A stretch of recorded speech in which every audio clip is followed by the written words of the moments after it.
Hello, fourth years. Today we're looking at sentence structure.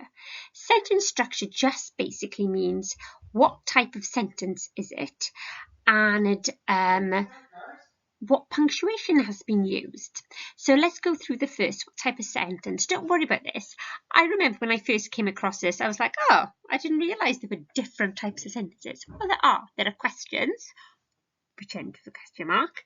There are exclamations. It's your birthday, or it's your birthday, excitement, exclamation marks.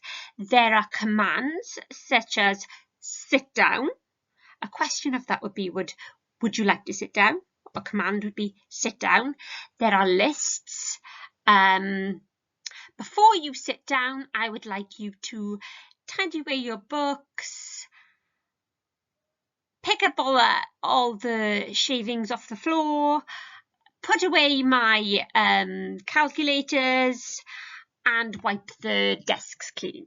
That would be a list of things to do. Often starts with a colon, but you can tell it's a list because it's separated with a comma, unless it's a detailed list, a semicolon. But a comma separates things in a list. And that's about it. You can have different lengths of lists. Sentence as well, very long ones or very short ones. So it's about noticing those things and figuring out how they are used to increase the meaning. So this is where I get on to punctuation. Punctuation is, so if you think sentence structure, if you think of the word structure, if I was to talk about a house, structure would be the way I organise the bricks. Cement it all to make up a wall. So if you think about it in terms of writing, say now instead of bricks, you've got words. The sentence structure is like, how do you mesh them all together to make a wall or a paragraph or a sentence? And instead of using cement, we use punctuation. That's what keeps stuff together. If you use a full stop in a paragraph, you're separating what would be a massive idea into little chunks of ideas. And then you're organising it in that way, just like you'd organise bricks into a wall. So sometimes punctuation is used to add extra meaning.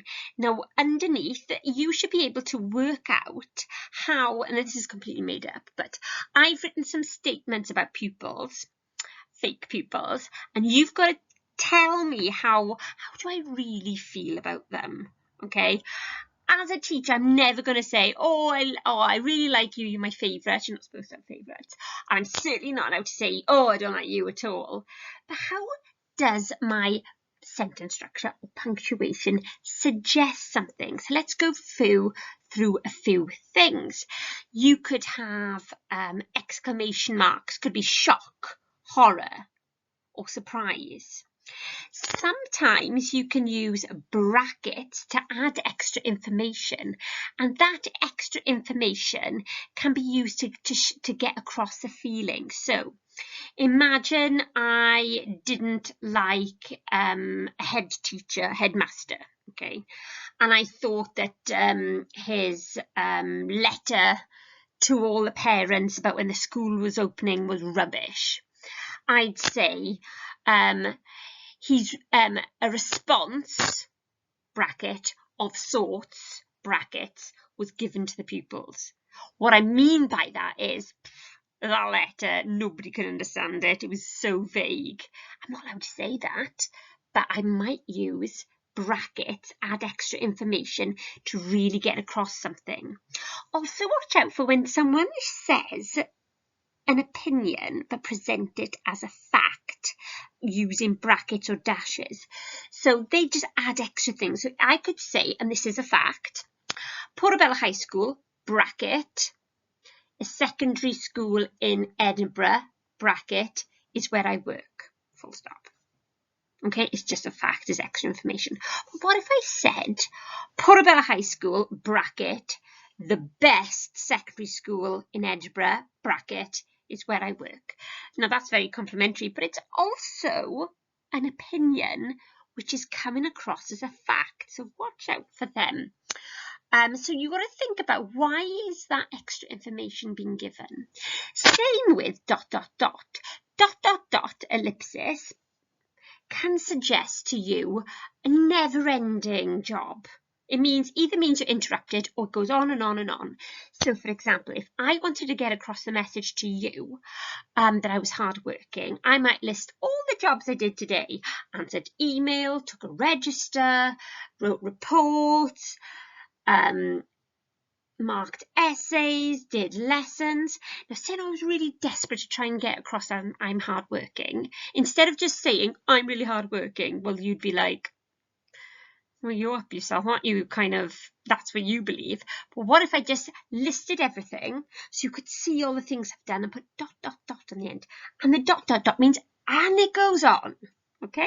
So try and think about what the punctuation is adding, what extra meaning is coming from it. Sometimes a full stop's just a full stop and you can't say much about it. But sometimes brackets, for example, can be very cleverly put to suggest something.